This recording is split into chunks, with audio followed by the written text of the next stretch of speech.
I learned my third year of teaching that only 28% of my students were going to college. And out of that, 50% would drop out within a year. When I dig deeper, I discovered that the rest of them were going to work at minimum wage jobs. I knew that was going to lead to a cycle of intergenerational poverty, and I knew something had to be done. So I decided to do something about this and went on a quest to figure out how to help my students live meaningful lives beyond the classroom. What I have learned led to the creation of the morning class. Why is it called the morning class? Because when I came up with the concept, I had no name. Teachers, we know how that works. One of the students said, well, since it's going to happen in the morning, let's just call it the morning class. The morning class is a before-school program that empowers kids to live a meaningful life in the world, socially, professionally, academically, and economically. It is built on 5 essential skills: developing the right attitude and mindset, creating a clear goals and vision for the future, communication skills, leadership, and financial management.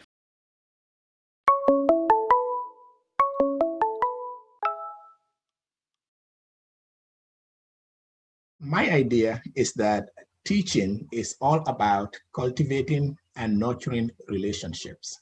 It doesn't matter how great our lessons are, or how skilled we are at delivering those lessons, or how knowledgeable we are of our content area, if the students we are teaching do not feel how much we care about them. Every student in our classroom is asking 3 questions.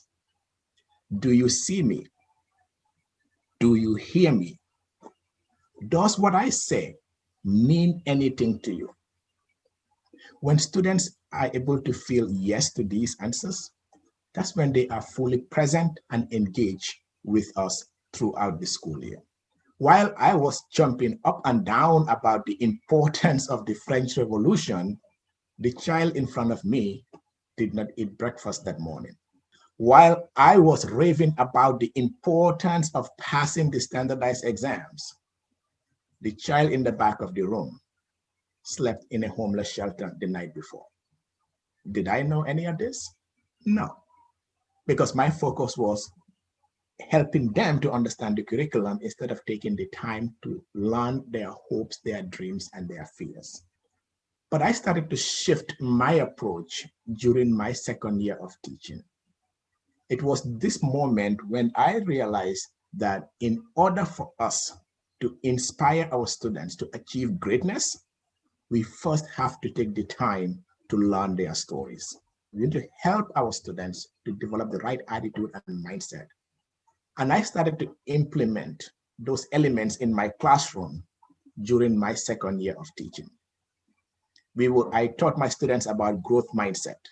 I taught them about the importance of having certain goals. I taught them about the importance of developing the confidence and the belief that they matter. And one of the things I discovered at the end of that year was that when students' personal lives develop, their academic will follow. Because I had the same cohort my first year like my second year. But the first year, their standardized test scores was 29%. And then the second year, it went up to 69%. That, however, while it was impressive, is not necessarily unique. Because in a 2012 Loyola University study, which analyzed over 213 schools, concluded that schools with strong social and emotional learning curriculum on average outperforms their counterparts by 11 points on their standardized exams, which goes to demonstrate that when we focus on meeting the needs of our students, we could ensure the success, their academic success. During my first year of teaching, I had this student who would come in every day at 9:15. Our school starts at 9 a.m. And he did this purposefully. He would come in and he would go to every table to shake his friends' hands. And as a first year teacher, I would stop in the middle of my lesson and yell at him for distracting my class. And we would go back and forward. This went on, believe it or not, for an entire year. The following year, when I changed my approach and my focus became meeting the needs of my students, there was a day I was teaching this lesson on human needs psychology, helping my students to understand why people do what they do. What is the driving force behind human behavior?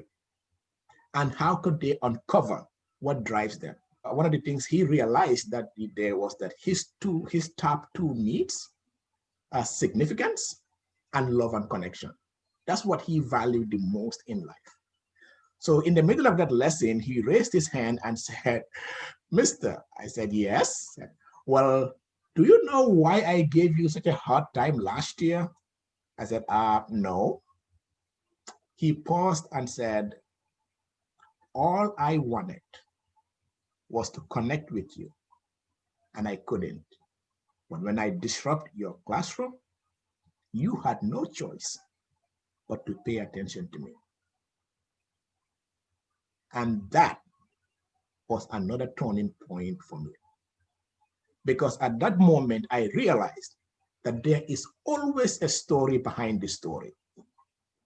When we are seeing students misbehaving in our classrooms, while it's important to look at the behavior, I think it's far more crucial to inquire about the reason or reasons behind that behavior.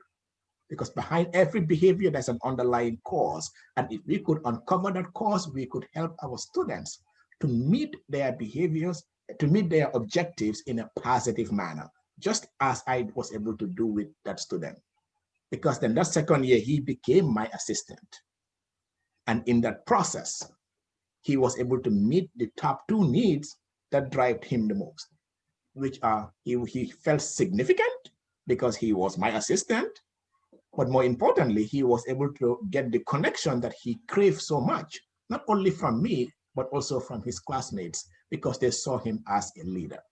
And in that process, he thrived and became one of our top students by the time he graduated.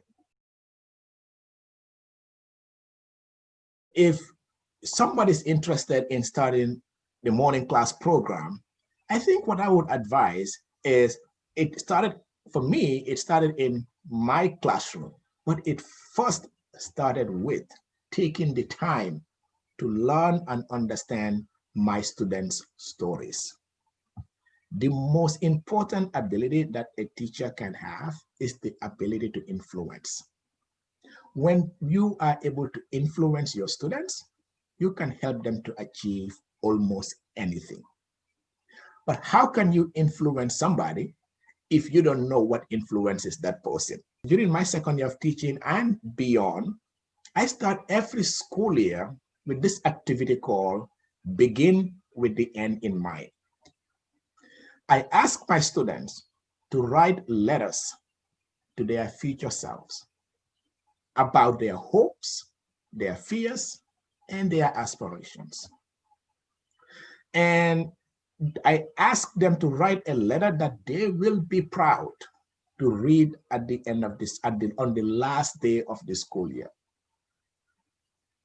When they write those letters, that goes on to become my guiding principle in how I engage with that particular student. Because I know that student's hope and fears.